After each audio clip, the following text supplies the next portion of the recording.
Warahmatullahi wabarakatuh. Selamat pagi anak-anakku. Masih semangat kan? Ya, ini adalah pembelajaran. Kita ada pertemuan ketiga, itu pembelajaran kelima dan keenam ya Kak ya. Gimana kabar kalian? Miss harap kalian selalu dalam keadaan sehat walafiat ya.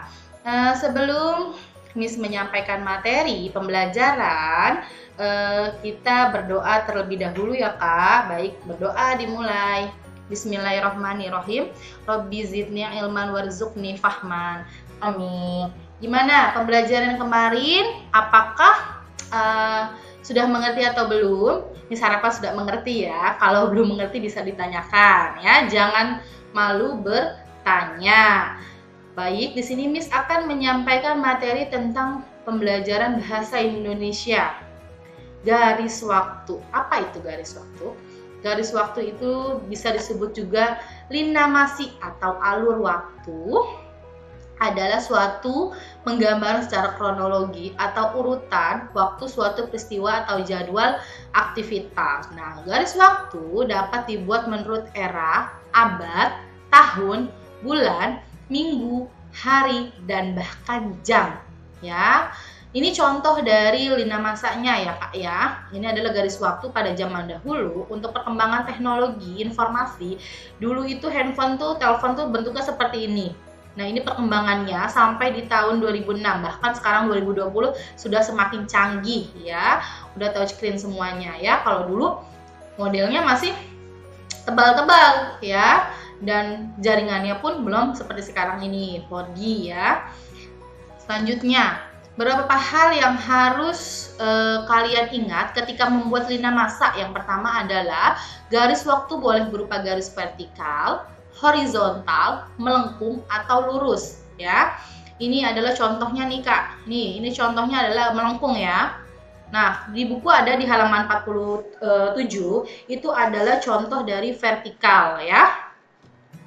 Yang kedua, jika bekerja murni dengan tangan, gunakanlah penggaris untuk membantu agar tidak miring ya, agar rapi. Yang ketiga, berusahalah untuk menampilkan informasi dengan rapi dan jelas. Terus, tambahkan judul di bagian atas linamasa. Jangan lupa judulnya adalah perkembangan apa. Kemudian, jangan lupa perhatikan penggunaan EYD, itu adalah bahasa ya, bahasa Indonesianya yang baik.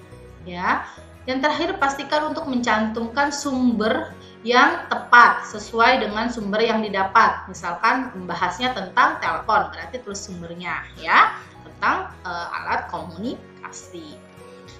Selanjutnya, menjelang kemerdekaan Indonesia itu sebelumnya apa saja sih Miss sejarahnya? Kejadiannya. Nah, ini dia akan dijelaskan di sini. Pada tanggal 8 Maret 1942, Belanda menyerah tanpa syarat kepada Jepang melalui perjanjian Kalijati. Kemudian dilanjut pada tanggal 6 Agustus, Amerika Serikat menjatuhkan sebuah bom atom di atas kota Hiroshima. Nah, pada tanggal 9 Agustusnya, bom atom kedua dijatuhkan di Nagasaki. Setelah tanggal 10 Agustus, Sultan Syahrir telah mendengar berita melalui radio bahwa Jepang telah menyerah pada sekutu. Jepang akhirnya menyatakan menyerah kepada Amerika Serikat dan sekutu pada tanggal 14 Agustus 1945. Kekalahan Jepang digunakan dengan sebaik-baiknya oleh para pemuda Indonesia untuk merebut kemerdekaan yang kemudian diproklamasikan pada tanggal 17 Agustus 1945 oleh Soekarno dan Muhammad Hatta. Nilai-nilai perjuangan yang terkandung saat merebut dan mempertahankan kemerdekaan, yang pertama adalah nilai religius, kemudian ada nilai berkorban, nilai pantang menyerah, nilai harga diri, nilai pantang mundur, nilai patriotisme, nilai heroisme, nilai percaya diri, nilai rasa setia kawan, nilai rasa nasionalisme dan cinta tanah air, nilai persatuan dan kesatuan, dan nilai rasa senasib sepenanggungan. Ya, ini adalah nilai-nilai perjuangan yang terkandung saat merebut dan mempertahankan kemerdekaan Indonesia.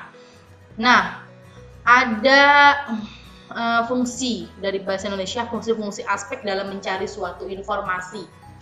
Ya, sebelumnya sudah pernah dijelaskan di kelas sebelumnya, yaitu tentang Apa, di mana, kapan, mengapa, bagaimana, dan siapa.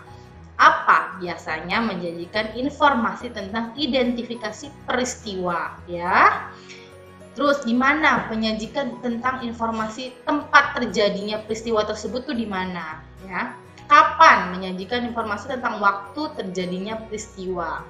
Mengapa itu menyajikan informasi tentang latar belakang terjadinya peristiwa.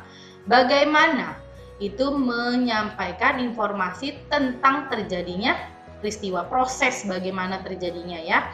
Yang terakhir siapa pihak yang terlibat dalam peristiwa tersebut. Selanjutnya yaitu pembahasan tentang IPA. Tumbuhan apakah yang paling banyak manfaatnya?